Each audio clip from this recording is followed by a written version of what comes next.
All right, ladies. So this is your midweek encouragement. This is your weekend strategy, and it's all about your mindset and setting your heart, believing for things that are possible.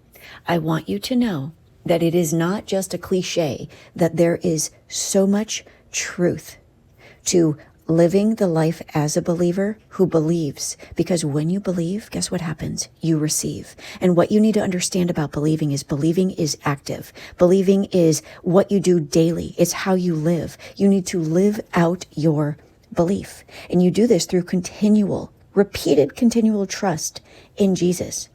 And so as you do this, as you believe more spiritually than you believe physically, you are released and you receive power to follow, right? Like, you might not think that you have what it takes to do what you should, but as you believe, you will receive. What are you receiving? You receive the strength, you receive the power to do what you should do.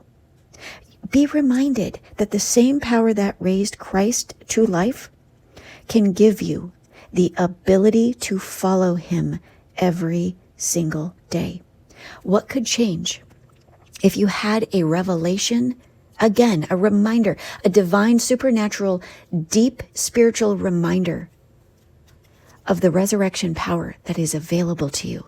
It's all available to you as you seek it.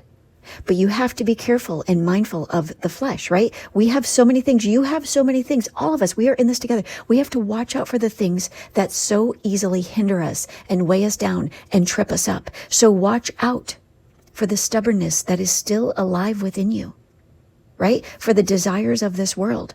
Those are the things that are going to keep you from trusting. Those are the things that are going to keep you from believing, because your autopilot nature is to revert back to your old ways, to be who you used to be. If you want to become who you are meant to be, you can't simultaneously be who you used to be.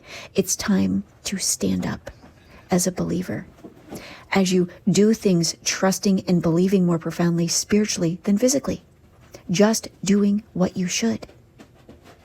So know that when you do this, that's how you will receive the right power to do what you should, instead of walking in the old power that leads you to do what you want. So you have a choice. You can live to please yourself, seeking physical pleasure, or you can live to please God, seeking spiritual joy. I want you to see there's two differences here. There's pleasure and joy. Pleasure comes from our fleshly lust to give us what we want.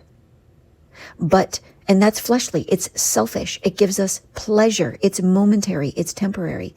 But when you're living to please God, it requires that you walk in faith out of love, which means it's profoundly selfless. You are giving the physical, and you will receive joy spiritually. It's a fruit of the Spirit. Can anything compare to joy? I want you to think about that. It's only as a result of you giving up physical pleasures that you will start to receive spiritual joy. I hope that lands on your heart, because I feel like this is a little bit like discombobulated, but I know it's a word for somebody. And I want to remind you of what's really going on here as I encourage you not to give up. I want you to see that your faith is being refined. It is being tested. God refines us in the furnace of suffering. That's Isaiah 48:10. Know that you are in a season of testing. If you're in a season of suffering right now, if you're struggling, I want you to reframe and to see things through a different lens. God refines you in the furnace of suffering. In the furnace of suffering, this is where you learn to become less like physically focused as you kind of make a way for God to become more within you, for you to go from being just physically led to being spiritually led, where you lay down the mastering of your physical and you walk under the authority of the spiritual mastering, where you receive power and control, right? I'm also reminded now of John, I hope this is close, John 3:30, I think it is. And this is where we see John's willingness to decrease in importance as he makes room for God to increase within him. Ladies, this weight loss journey that you're on, you're going to have supernatural, profound success. But it's going to require that you begin displaying unusual humility. It's all about your willingness. Like, your willingness must be the same as John's. right? He had to willingly decrease that Christ within him could increase. So what must you begin to be willing to do?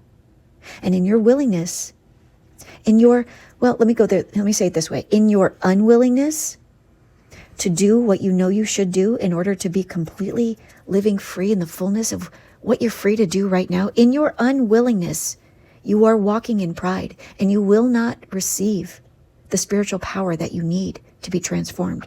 And that's going to keep you from being refined.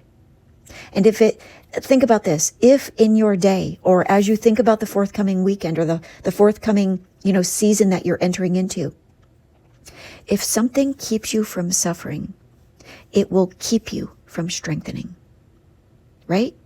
You cannot be made stronger without the difficulty. And the minute you see the difficulty, I want you to start paying attention to your autopilot thoughts, like what you immediately begin to think in response to the suffering.